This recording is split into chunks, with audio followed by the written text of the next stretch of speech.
She smiled gently, seemingly aware of the strangeness of this situation for Caroline. Then continued down the aisle to the front, where her groom, the best man, and the celebrant stood. Pausing to hand her bouquet of freesias, roses, and apple blossom to the older bridesmaid, Caroline watched as Anna turned to her groom, who, seeming to forget where they were for a moment, raised a hand to his bride's cheek and placed a gentle kiss on her lips. "That's for after the ceremony, you Burke," Jonathan said lightly, but audibly enough for the assembled guests to hear. The congregation laughed as Matthew gave a grin.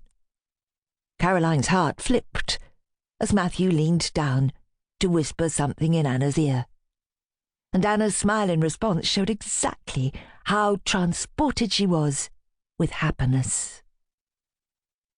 How things had changed for her, Caroline thought. How wonderful to have a man so in love with her again. Caroline, despite feeling conflicted, also felt slightly jealous. Her life had been so complicated over the past few years. Complications that had taken many forms and had nearly destroyed her. But, she thought resolutely, it was time to start putting all that behind her. It was as if, by attending this wedding, seeing Anna so happy, Caroline was also giving herself permission to move on. It was time, after the traumas of the past few years, for a fresh start. The spring always made her feel optimistic, and in this beautiful setting, it was difficult to feel anything else. As the celebrant took Anna, Matthew, and the congregation through the ceremony, Caroline saw the happiness on their faces and their two bridesmaids. The elder girl being Meredith, Matthew's daughter, and the younger girl being Ellie, Anna's daughter, and Caroline's niece. She also found her attention again drawn to the best man. So intent on reassuring his older brother before the ceremony, he was now watching the bride and groom solemnly. He was decidedly attractive, Caroline thought unguardedly, but she had a fair idea that it had taken a lot of time and talk to get the brothers to this point, and that Anna had had a great deal to do with that.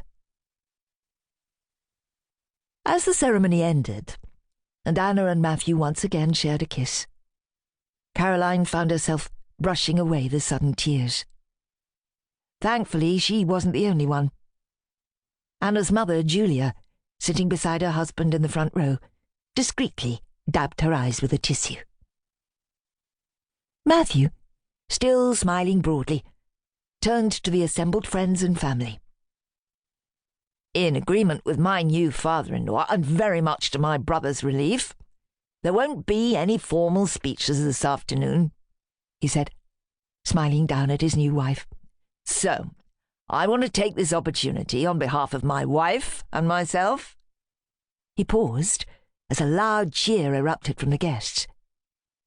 Once they'd quieted again, he continued, "On behalf of my wife, Anna, and myself, to thank you very much for coming, and invite you to eat, drink, and celebrate here with us in the orchard."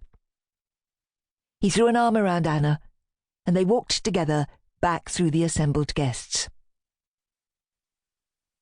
Later, clutching a glass of champagne and chatting with Anna's best friend Charlotte, who she'd met a few times in the past, when she'd come to stay with Anna in Hampshire, Caroline felt her lower half being grabbed by a pair of tiny, excitable hands. "Hello, Auntie Caroline!" Ellie, Anna's daughter, squeaked. "Do you like my dress?" Caroline looked down at the adorable little girl, whose blonde hair was already beginning to escape her ribboned bunches, and who had a smudge of chocolate sauce on her chin from the cupcake she'd been eating. She looked so much like her late father, Caroline's older brother James, that Caroline couldn't speak for a moment. Then, pulling herself together, she smiled and bent down to give her niece a huge cuddle. "You look lovely," Caroline said, breathing in the mingled scents of small child and chocolate.